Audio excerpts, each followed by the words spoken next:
9.1a for Algebra 1. We're going to start talking about sets, intersections, and unions, and we're going to explain sets and elements of a set. So a set is a well-defined collection of objects.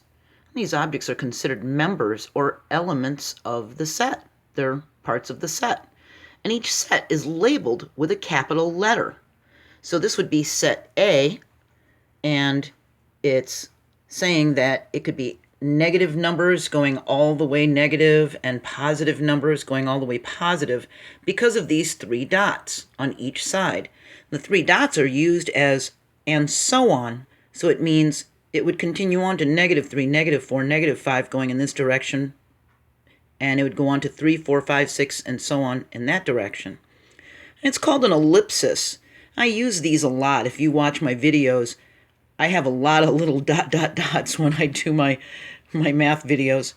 And the ellipsis is used on either side of the list.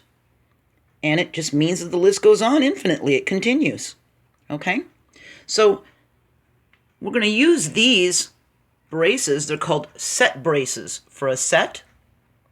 And the members of the set are listed in set braces. And each member is separated by a comma. So each element is separated by a comma. So if I said that set D is the set of my dog's ages, then D would be 6, 12, and 17.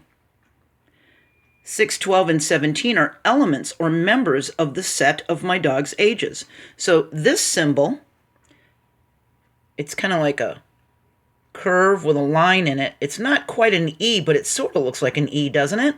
That means it's the element of the set. And when you see the line crossing it out, it means it's not an element of the set. So 6 is an element of D because it's in set D. See that? So it is an element of it.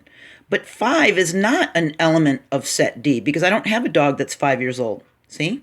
So 5 is not an element of set D. And a set, like I said, can be any well-defined group of anything. We could have a set of dishes that would be 4 plates, 4 bowls, 4 cups, 4 saucers, and continue on, dessert plates, bread plates, whatever. And a set of chess pieces could be the pawn, the rook, the knight, the bishop, the queen, the king, right? Set of all integers, well, those are negative and positive numbers, so it continues on with an ellipsis going negative, and it continues on going to the right for the positive. And the set of all odd integers would just be the odd ones going from left to right, continuing on infinitely. And the set of all rational numbers would be all fractions and decimals and whole numbers, wouldn't it? So for sets of numbers, we can use these letters. They use a capital N for natural numbers, a Z for all the integers, a Q for all the rational numbers, and an R for all the real numbers.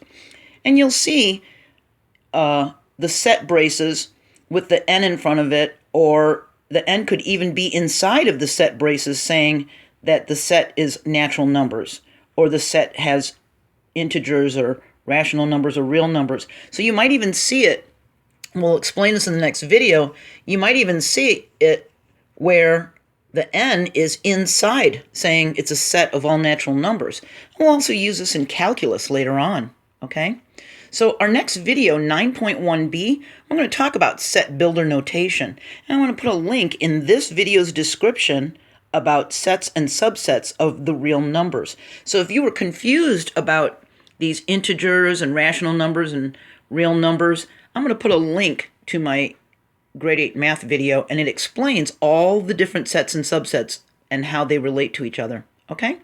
So I hope this was helpful. I'll see you in the next video, and we'll talk about set builder notation. Bye.